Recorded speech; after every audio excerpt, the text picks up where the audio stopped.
Las derrotas de Cuesta podrían haber servido como advertencia sobre el error de enfrentarse a los ejércitos imperiales en campo abierto y con tácticas tradicionales.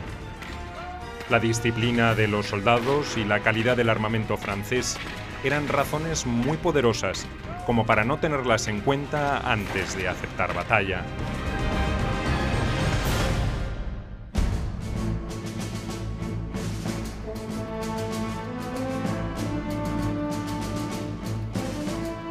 Pero una inesperada y deslumbrante victoria en Bailén ocultaría gran parte de las deficiencias de los ejércitos patriotas y tendría consecuencias trascendentales para los dos bandos en pugna.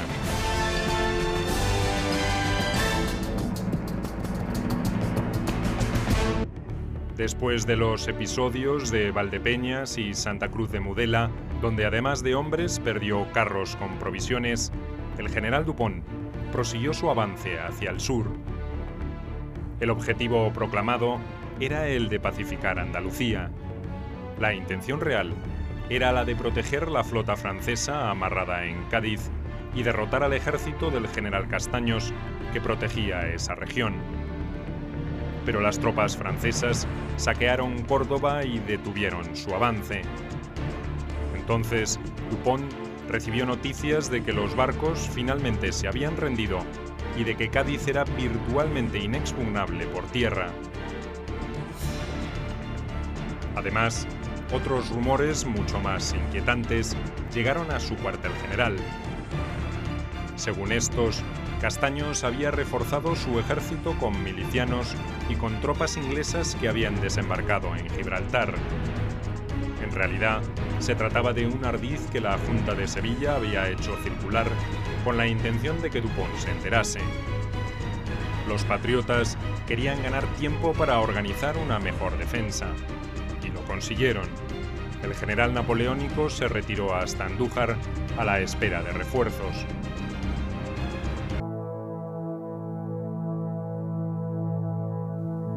Napoleón, que supervisaba todas las operaciones, ordenó el repliegue de una división que luchaba en Portugal para reforzar a Dupont.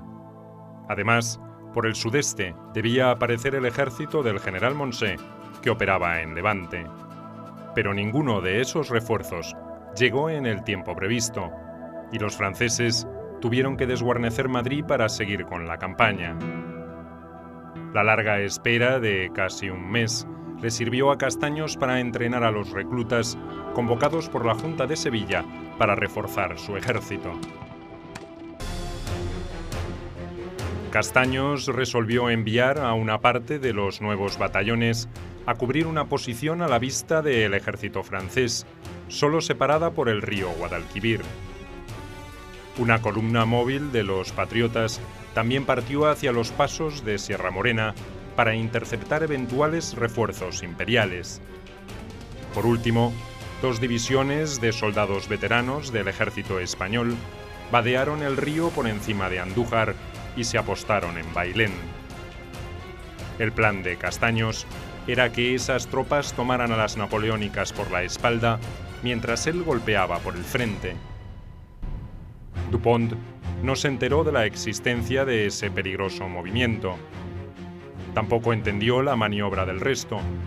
Creyó que lo que tenía enfrente era el cuerpo principal de Castaños y que la columna móvil pretendía cortarle una eventual retirada que ya había decidido realizar.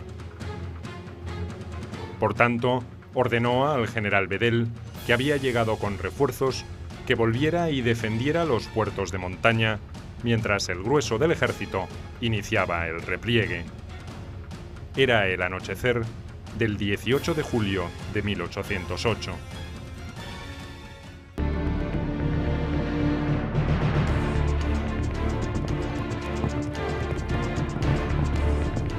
Ni las tropas veteranas del ejército español ni la vanguardia francesa sabían que marchaban una contra otra hasta que casi chocaron entre sí en la madrugada del 19 de julio. Las fuerzas españolas contaban en sus filas con mercenarios y estaban bajo el mando de 2 mariscales extranjeros, el suizo Theodor Reding y el belga Marqués de Coligny. Marchaban en formación de batalla.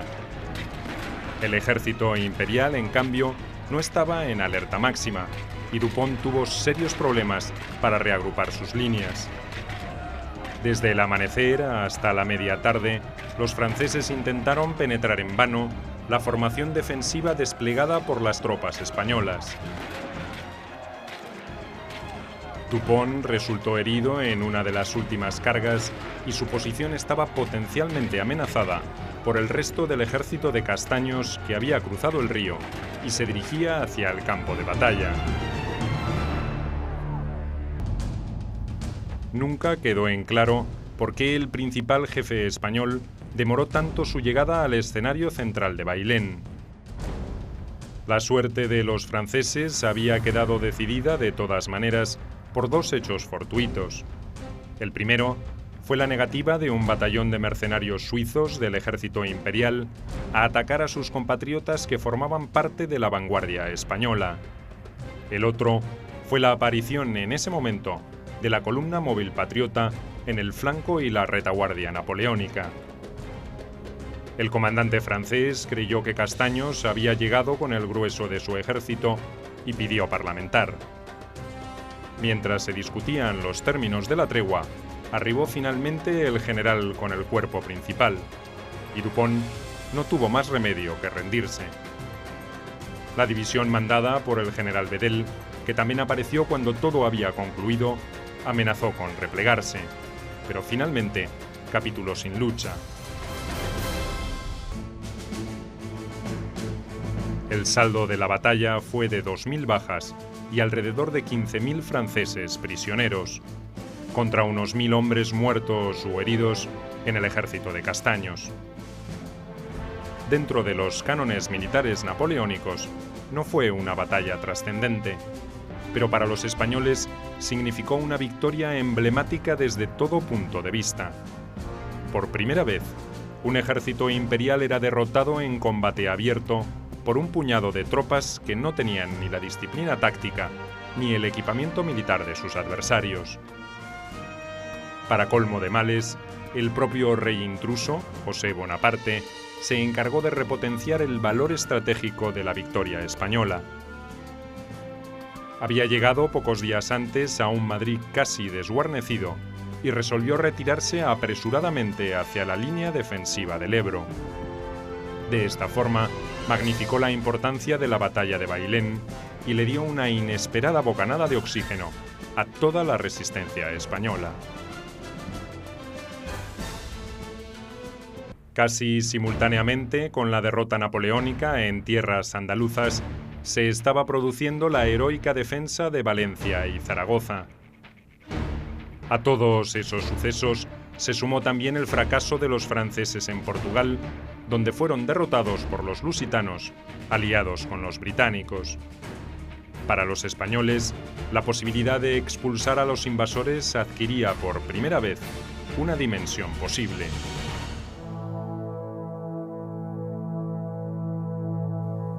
Además, en Bailén habían peleado codo a codo andaluces, aragoneses, castellanos, extremeños y catalanes. Hasta el futuro libertador de Argentina, Chile y Perú, el general José de San Martín, fue favorecido con un ascenso por su destacada participación en ese combate. Era un episodio de alcance nacional, y así fue interpretado en toda España, pero desde el punto de vista militar no fue aprovechado como correspondía.